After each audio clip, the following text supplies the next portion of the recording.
calendar event on your website, you're going to select Manage Website, Add or Edit a Calendar Event.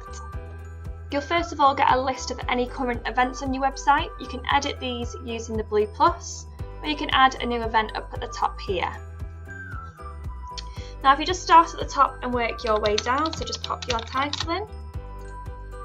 You can relate it to a class if you want to. This is going to colour code it on the calendar and also show on the relevant class pages.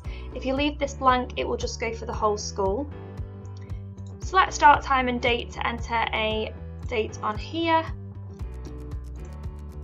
And then duration of the event. Now on here you don't have to type an end date, you can just type in 2 days, 6 weeks, 3 weeks, and it will pull through on the calendar for that period of time.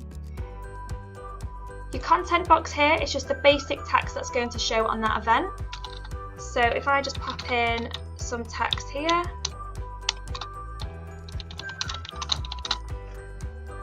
and then you've got the option to save at the bottom, and this is going to pop up your media center on the right hand side.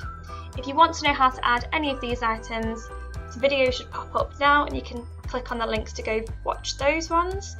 If you want the event to go active on the website, you're going to need to tick on active and then press save again.